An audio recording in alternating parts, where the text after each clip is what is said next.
Hello aspirants, welcome to High Street channel. So DFCCIL के through एक post आया है जिसका नाम है एग्जीक्यूटिव ऑपरेशंस इन BD। तो उसके अंडर जो उसका एग्ज़ाम होता है, उसका एग्ज़ाम पैटर्न में रीजनिंग का बहुत रोल प्ले होता है। और अब रीजनिंग काफ़ी ज़्यादा रोल प्ले करेगा। पहले तो 12 क्वेश्चन थे, अब 30 क्वेश्चन आने वाले हैं। तो ये आज मैं आपको 2021 का जो सेट है उसका रीजनिंग का पार्ट सॉल्व कराऊंगी। और मतलब ये नहीं है कि रीजनिंग को आप स्किप कर सकते हो। Reasoning is an important part, क्योंकि उसमें स्कोरिंग होता है। आपको थोड़ा बहुत ध्यान दो तो स्कोर कर जाते हो।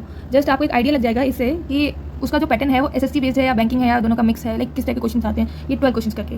सो लेट्स स्टार्ट। तो हमारा पहला क्वेश्चन है, after interchanging the given two signs what will be the value of the given equation. तो हमें इनमें क्या करना होता है, जो ये बताते हैं कि ये साइन चेंज करना है, उनको चेंज करना होता है, लाइक इंटरचेंज, माइनस की जगह प्लस, प्लस की जगह माइनस। तो ये हमारे पास है माइनस और प्लस को चेंज करना है, डिवीजन मल्टीप्लिकेशन कुछ भी हो सकता है। तो ये रहा हमारे पास, जहाँ माइनस है वहाँ प्लस से रिप्लेस कर दो, जहाँ प्लस है वहाँ माइनस से रिप्लेस कर दो, पहली बात। तो फिर उसके बाद आपको सॉल्व करने के लिए एक चीज़ पता होनी चाहिए, जो है बोर्ड मास। आई होप आपको पता होगा, क्योंकि ये बहुत ही बेसिक है, छोटे बच्चों को पता होता है।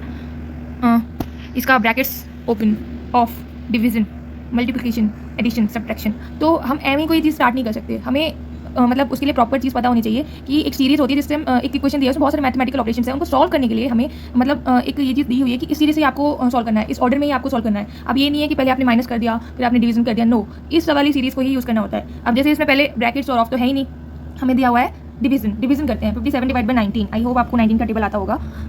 57 डिवीजन बाई 19 तो आ जाएगा 3 और 11 एज इट इज़, और 15 इंटू 60 इज 15 से 90, तो 1 0 का 900। ये लो, अब आपको इसमें क्या नेक्स्ट एडिशन करना है, एडिशन 903, फिर subtraction -11 that is 892। Answer would be 892 B. So अगर किसी को ज़्यादा फास्ट लगा हो तो वो सोल्यूशन देख ले। वैसे कुछ है नहीं, मतलब आपको मैथमेटिकली उसको सॉल्व करना है just. Next question is, in a certain code language GROPSB is written as YWMSOK, what is the code for PANTER in that code language। In questions को करने के लिए हमें इनको जो कोड है इनको डिकोड करना पड़ता है। डिकोड कैसे करेंगे, अब हमें जो अल्फाबेटिकल ऑर्डर में जो इसका वैल्यूज़ होती हैं उनको लिखना होता है, फिर उनसे कोई पैटर्न देखना पड़ता है कि कोई बन रहा है या नहीं बन रहा। तो करेंगे इसके लिए आपको, जैसे सबको प्रैक्टिस नहीं होती उनके लिए टर्म बता देती हूँ। इजोटी, ये अल्फाबेटिकल ऑर्डर में 5-5 के गैप में होते हैं। अगर किसी को नहीं पता चलता है कि R की वैल्यू क्या है, G की वैल्यू क्या है, तो वो आसपास से प्लस और ऐड करके माइनस कर सकते हैं। लाइक जैसे P किसी को फाइंड करना है तो P कितना होगा, O15 है, तो P कहाँ होगा, इसके नेक्स्ट होगा P, यहाँ पे P मतलब जस्ट पास में +1 कर दो 16, तो P की वैल्यू आ गई 16। तो ऐसे ही आप इनकी वैल्यूज़ पता कर सकते हैं अल्फाबेटिकल ऑर्डर में किसकी क्या वैल्यू है, और उससे फिर आपको सॉल्व कर सकते हो। नेक्स्ट हम फिर इनकी वैल्यूज़ पता कर लेते हैं। तो G की क्या होगी, G की, बाय द वे मुझे G की याद है क्योंकि प्रैक्टिस करते रहते हैं तो याद हो जाता है, 7। फिर R का क्या होगा, R देखो किसके पास है, RST, तो R की कितनी होनी चाहिए, T की हमारी 20 है, तो R की 18। O की एज इट इज दे रखी है 15, P की कितनी दे रखी है 16, S T 19, B ऑलमोस्ट 2। अब YWMSOK की वैल्यू फाइंड करते हैं। Y का दे रखा है 25, W फाइंड करो, इसके आसपास घूमो इस जोटी में, इसके TUVW क्या होगा 23, MNO 13, S 19 और O की एज रखी है 15, A का आ जाएगा आपका 11। तो अगर हम देखें 7 और 25, 18 और 23, 15 और 13, एसेट्स अगर तुम प्लस माइनस करोगे तो कोई पैटर्न सा नहीं बनेगा। पैटर्न इसका कहाँ से बनेगा, जब हम क्रॉस में चलेंगे। लाइक B और Y का कुछ सिमिलर प्रतीत होता है, क्या वो अपोजिट्स हैं, राइट।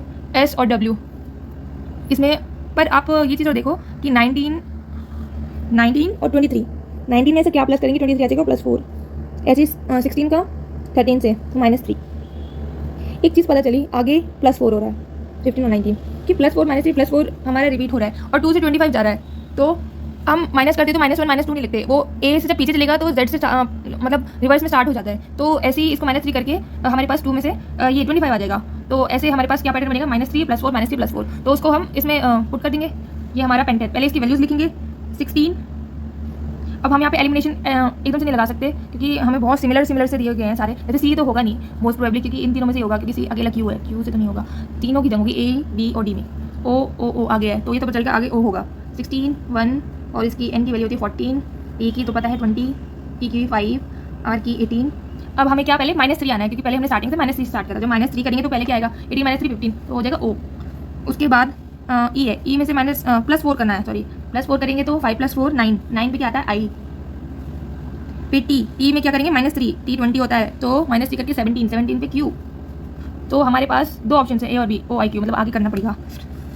एन, उसके बाद एन का है 14 में +4 करेंगे तो 18 बनेगा, तो क्या आएगा आर।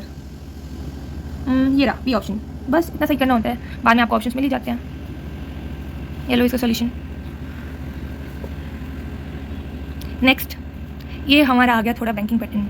ये हमें दे दिया है अब एक पजल, 8 बॉयज़ PQRST, वो भी सिटिंग अरेंजमेंट दिया है हमें। 8 boys PQRST UVW sit around a circular table facing towards the centre, not necessary in the same order. ये sit second to the right of Q. इसको जैसे हम पढ़ते हैं हमें एक आइडिया लग जाता है कि 8 लोग हैं वो सर्कुलर टेबल पर बैठे हुए हैं। तो इसमें केसेस बहुत बनते हैं, केसेस हम एलिमिनेट करते चले जाते हैं जो मतलब आगे पॉसिबल नहीं होते, और उसको सॉल्व करते चले जाते हैं। तो एक एक जो इसकी है हम वैल्यूज़ पढ़ते चले जाएंगे और सॉल्व करते चले जाएंगे।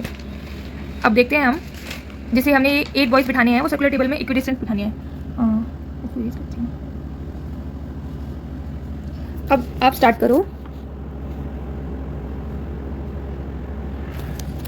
तो पहले क्या कह रहा है कि T sit second to the right of Q. ये सारे सेंटर फेस कर रहे हैं, इस बात को मत भूलना, फेसिंग सेंटर। तो उसने क्या कहा है कि T sit second to the right of Q, Q को कहीं भी बिठा दो, और जो टी है वो उसके सेकंड पर्सन है, मतलब फर्स्ट सेकंड पर्सन है और उसके राइट में, तो क्यू का राइट है वो सेंटर फेस कर रहा है, तो क्या होगा ये उधर साइड, तो इधर क्या होगा टी। और आपको ये नहीं एंटी क्लॉकवाइज और क्लॉकवाइज याद करने, क्योंकि सेंटर और अवे दे दिया तो फिर थोड़ा सा डिफरेंट हो जाता है क्लॉकवाइज और एंटी क्लॉकवाइज। आप नॉर्मली उसको इमेजिन कर सकते हो, उससे बहुत पास होता है। और फिर उस पर जो पैटर्न लगे, क्योंकि कई बार होता है कि दोनों दे जाते हैं, लाइक सेंटर को फेस करते हो और अवे भी एक ही नहीं, पर आई डोंट थिंक उसमें इतना हार्ड लेवल आएगा, तो आप ऐसा वाला कर सकते हो।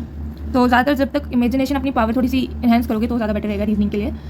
1 boy sits between P and V, P और वी के बीच में एक इंसान बैठा है। हम अभी एज इट इज इसको लिख देते हैं, इसको इंटरचेंज, क्योंकि वी आगे हो सकता है पी पीछे हो सकता है, ऐसा भी हो सकता है। Q sits third to the left of V. अब Q sits third to the left of V, और हम ये कह सकते हैं जो जिसके लेफ्ट में होता है दूसरे वाले के वो राइट में होता है ना। तो अगर क्यू उसके लेफ्ट में बैठा था, क्यू के राइट में कौन सा बैठा है थर्ड पे, वी को यहाँ बैठा देंगे। फिर उसने कहा है हमारी ये वाली बात तो रहेगी पी और बी वाली। अब पी या तो यहाँ पे हो सकता है या यहाँ हो सकता है। अब 2 केसेस बन के चलेंगे इसमें, तो हम एक और बना लेंगे जिसमें हम 2 केसेस बना लेंगे।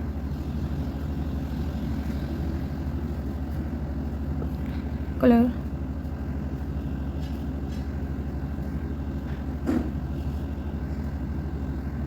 One two three four V P Q and P हमने कहाँ बिठाया है, एक जगह पी हम कहाँ बिठाएंगे, यहाँ पे बिठा देंगे। एक जगह पी हम कहाँ बिठाएंगे, वी और टी के पी बीच में होगा, इमेजिन करेंगे यहाँ बिठाएंगे। ओके, सो नेक्स्ट इज हमारे ये हो गया Q is not neighbour of S और Q, U is not neighbour of S और क्यू। मतलब यू कहाँ नहीं आएगा, ना तो एस की जगह साथ आएगा ना क्यू के साथ आएगा, मतलब क्यू के आसपास तो यू की एंट्री नहीं है, इसको यहाँ क्रॉस कर दो, हर जगह यू नहीं आएगा। फिर उसके बाद वो बोल रहा है S it second to the right of W, S second पे है और डब्ल्यू के राइट पे है, या तो हम यहाँ लिख सकते हैं डब्ल्यू और एस, और अगर हम यहाँ लिखेंगे तो फिर यहाँ पे यू आने की पॉसिबिलिटी होगी, क्योंकि 2 ही चीज़ें वही भर जाएंगी। तो हम क्या करेंगे इस वाले केस में, डब्ल्यू को यहाँ लिखेंगे और एस को यहाँ लिखेंगे, क्योंकि उसके राइट में है एस सेकंड वो भी। अब बचा कौन सा हमारा, R sit second to the left of U, R sit second to the left of U, R U के लेफ्ट में, यहाँ पे बचा। अभी ना तो यू क्यू के पास है ना यू एस के पास है, ये वाली उससे सारी चीज़ें हो रही हैं, तो ये वाला कंसिडर कर ही लेते हैं। इसको चेक करने के लिए हमारे पास टाइम नहीं है और ज़रूरत, तो ये वाला हमारा करेक्ट हो गया। तो हम आंसर चेक कर लेते हैं। आई होप आपने ड्रॉ कर लिया होगा। हम नीचे वाला यूज़ कर लेते हैं। T sit second to the left of R, हमारा इस टाइप का बना था। सेकंड आर के लेफ्ट में टी बैठा हुआ है, हाँ जी बैठा हुआ है। U is the neighbour of P, U P का नेबर है हाँ। Q sits to the immediate right of S, S के इमीडिएट राइट पे तो टी है, क्यू नहीं है, तो ये रॉन्ग गया। R sits to the immediate right of V, V का इमीडिएट राइट में आर है, ये सही होगा। तो फर्स्ट सेकंड फोर्थ कौन सा आंसर हो गया, B. Arrange the given words in the sequence in which they occur in the dictionary. अगर हम एक एक करके चेक करेंगे तो बहुत टाइम लग जाएगा। इसमें सबसे ज़्यादा इंपॉर्टेंट होता है कि आप एलिमिनेशन सीखो। लाइक 1 तो सब में आ रहा है आगे, नेक्स्ट है जंग है 5 और 3 की, 5 और 3 की, 5 और 3 की। तो क्या करेंगे 5 और 3 को चेक करेंगे, ये रहा हमारा 5, ये रहा हमारा 3। CHEM, CHE तो दोनों में आ रहा है, इसको कट कर दो। ई और एम की रेस है, ई पहले आता है तो पहले क्या आएगा 3, तो 5 वाले क्रॉस। अब 2 और 4 की जगह 2 और 4 देखो, 2 और 4 देखो, ये रहा 2 ये रहा 4, CHE काट दो, CHE काट दो। M और S में से कौन सा पहला आता है, M, तो कौन सा जीत गया इसमें से 4, 4 2 C वाला आंसर हो गया। ये आपको डिक्शनरी में अल्फ़ाबेटिकल ऑर्डर के हिसाब से दिए जाते हैं ना, ABCD के हिसाब से, तो जो पहले आता है वो चीज़ पहले लिखनी होती है। In the following question select the odd letter from the given alternatives. मतलब इनमें से सबका वैल्यू लिख के आपको देखना है कि कौन सा इसमें से सबसे हटके पैटर्न फॉलो कर रहा है। तो वो आप देखो, कैसे देखोगे, आपको जो इसका पैटर्न है उसको देखना पड़ेगा। जैसे मैंने वैल्यूज़ बताई थी इजॉटी से पुट करके, तो इजॉटी से आपको वैल्यूज़ पुट करनी पड़ेंगी इजॉटी की हेल्प से। तो यहाँ मैं आपके लिए लिख देती हूँ।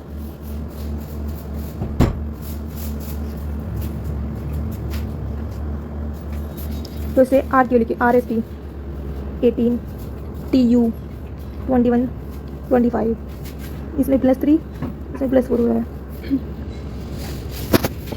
फिर Q की वैल्यू 17, इतना तो याद हो गया होगा आई होप। P की 20, X की 24, +3, +4, A की 1, 4 और H की 8, ये तो याद ही होती है, +3, +4, G की 7, J की 10, M की 13, +3, +3। तो हमें पैटर्न मिल गया इन सब का +3, +3, +3, +4, +3, +4 और +3, +4, बस इसका ही +3, +3 है। तो ये हमारा आंसर है ऑर्डर। इसका solution. Next question, which figure is similar to the given figure. जो इस फिगर में पैटर्न फॉलो हो रहा होगा वो ही इस फिगर में पैटर्न फॉलो होगा। अब इसमें एक चीज़ कॉमन है कि जितने सिम्बल्स यहाँ पे दे रखे हैं उतना ही नंबर का n पॉलीगन बनाया गया। लाइक 5 सिम्बल्स हैं तो पेंटागन बनाया गया है। इधर 6 सिम्बल्स है 1 2 3 4 5 6 तो हेक्सागन बनाया गया है। तो हमें ऑप्शन में भी वही देखना है। यहाँ 3 है, बस स्क्वायर और रेक्टेंगल है। यहाँ 4 है और पेंटागन दिया है, नहीं होगा। यहाँ पे 3 है और ट्रायंगल का ही हो जाएगा। 4 को चेक करने की जरूरत ही नहीं है, होगा नहीं, तो सी आंसर होगा। In the following question select the related words from the given alternatives. Curd milk, curd बनता है मिल्क से। तो शूज़ किससे बनते हैं? ब्लैक सॉक्स नहीं, बिल्कुल काले से नहीं बनते, सॉक्स से नहीं बनते, किससे बनेंगे? लेदर से। In the following question below are given some statements followed by some conclusion based on those statements, taking the given statements to be true even if they seem to be at variance from commonly known facts.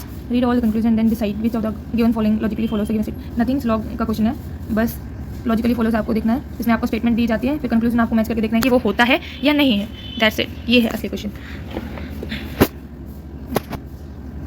All KRB, okay, some GRB। तो क्या होगा? ये तो हमारी statements आ गई। अब देखते हैं कंक्लूजन कौन सा फॉलो होता है।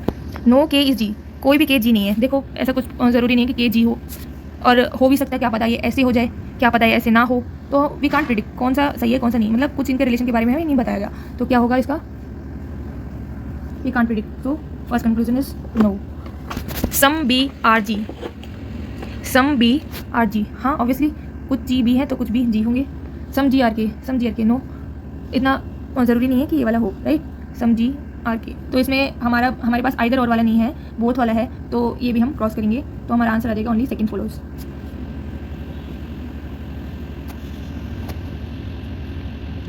इन a certain code language length is beautiful grey is written as PRLMAGGT। ये कोडेड, हर वर्ड का कुछ कोड होता है और उसको ये नहीं है कि वो सीरीज टाइप में दे रखा हो, वो हमें फाइंड करना पड़ता है कुछ कॉमन वगैरह ढूंढ के। अब जैसे इसमें यहाँ पे रिपीट क्या हो रहा है? फर्स्ट वाली स्टेटमेंट में ये है लैंड इज़ ब्यूटीफुल ग्रे, और दूसरा है ग्रे आर हार्ड टू। तो इसमें क्या फॉलो हो रहा है? ग्रे। अब ग्रे इसमें 2 बार आ चुका है, मतलब एक ही कॉमन वर्ड है वो आ चुका है, तो इसमें जो होगा वो भी कॉमन होगा, जिससे इसका कोड होगा वो हो गया AG। अब हार्ड इसमें कॉमन है, हार्ड इज़ वाइट और हार्ड इसमें कॉमन है। इसमें क्या कॉमन है? ला, तो हार्ड का हो गया LA। अब हमें फाइंड किसका करना है? वाइट इज़ ब्यूटीफुल लाइन, तो हमें यहाँ से पता चल गया वाइट इज़ का क्या हो गया? LMPQ। तो हमें क्या देखना है? LMPQ किस में आ रहा है? ये किस में आ रहा है और इसमें आ रहा है, ठीक है, ये 2 एलिमिनेट हो गए। फिर नेक्स्ट हमें पता चलना है ब्यूटीफुल लैंड, और इस भी इसमें आ रहा है, तो LM भी आएगा, ये रहा इस वाला LM, और AG ग्रे का है, तो बचा कितना? PR और GT। लैंड ब्यूटीफुल के लिए PR और GT किस में आ रहे हैं? बस इसमें आ रहे हैं, तो ये आंसर हमारा हो जाएगा। D में नहीं आ रहा, AG आ रहा है G में, जो कि ग्रे का है। ये लो आपका सोल्यूशन, सबका मैंने लिख दिया है। नेक्स्ट क्वेश्चन इज, इसमें आपको P, A और B कौन से मैथमेटिकल ऑपरेशन से ये फाइंड करना होता है जिसके आपका आंसर ये आ जाए, और उनकी वैल्यूज़ लाइक सिमिलर नहीं हो सकती, वो अलग अलग होगी। अगर सिमिलर होती तो वही अल्फ़ाबेट यूज़ करते। तो जैसे हमारा ये फर्स्ट क्वेश्चन है, इसमें है 15P 3A 9 is equal to 18। अब एक चीज़ कॉमन देखो, 15 और 3 भी प्लस करके 18 होता है, अगर हम P को प्लस लें और 9 और 9 भी प्लस होता है, 18 आता है। तो इसमें ऐसा कुछ होना चाहिए जिसको करके हमारे पास 18 आ जाए, मतलब एक एज इट इज़ पेयर बन जाए प्लस का, तभी तो हमारा 18 आएगा। तो आप देखो, पहले हम P का प्लस करके चेक करते हैं। 18 में ऐसा क्या करें जो हमारे पास 9 और 9 एलिमिनेट हो जाए। अगर हम माइनस करते हैं तो ये हो गया 0, और अगर A का हम 0 से प्लस तो यूज़ नहीं कर सकते क्योंकि ऑलरेडी हमने P का यूज़ कर लिया, तो हम 0 नहीं कर सकते। तो हम क्या इसको डिवाइड कर लेते हैं, इसको प्लस, ए पी अभी प्लस से चल रहा है। तो अगर ये हमारे पास 9 डिवाइड बाई 9 1 आ जाता है और इसको कैसे एज इट इज़ कुछ करके इसमें 18 आ जाए तो वो मल्टीप्लाई 1 से मल्टीप्लिकेशन तो वही नंबर रहता है। तो हमारा सेट बैठा है, तो हम यही ऑर्डर इसमें प्लेस करेंगे सेकंड वाले में। हमारा पी क्या आ गया प्लस, ए आ गया हमारा मल्टीप्लिकेशन, बी आ गया डिवाइड। अब पुट करते हैं 39 ए मल्टीप्लिकेशन, 57 डिवाइड और पी का हमारे पास क्या गया प्लस। अब पहले कौन सा करेंगे division, 57 divide by 19 3, 39 into 3 117 plus 14 हमारा 131। अब सही हो रहा है तो हम इसमें पुट कर देंगे 16 इंटू बी का है division, divide by 48 1 by 3 into 42 that is 14 और प्लस 12, आंसर आ जाएगा 26। सी सही है। आप ये देखो सोल्यूशन, और ये बस आपको कैलकुलेट सॉल्व करना है और कुछ नहीं है। Next question is how many pen are neither table nor length. आपको इसमें कुछ फिगर गिवन होगी, उसमें आपको विन डायग्राम टाइप का ही समझ लो कि इतना कुछ लेंथ है, टेबल अलग अलग फिगर, उससे आपको पता चलता रहेगा। उसमें कुछ वैल्यूज दी होंगी कि उतनी वो चीज़ें होंगी, लेकिन इसमें हमें बताना नाइदर टेबल नॉर लेंथ, जो लेंथ इस फिगर में भी इंक्लूड ना हो और इस वाले में भी ना हो, ऐसे पेन जो दोनों फिगर में इंक्लूड ना हो, ये यहाँ तक है और ये यहाँ तक है। तो इसके अलावा बस ये 9 ही बच गया जो दोनों में इंक्लूड नहीं है। तो हमारे पास कितने पेन हो गए वैसे 9। विच answer figure will complete the pattern in the question figure. इसमें हम क्या करते हैं, इसको कंप्लीट करने के लिए ना इसी को ड्रॉ कर देते हैं इसी में, क्योंकि वो हार्डली 2 सेकेंड्स लेगा। अब ये लो, तो इसका ये फिगर होगी, तो हमें चेक करनी है।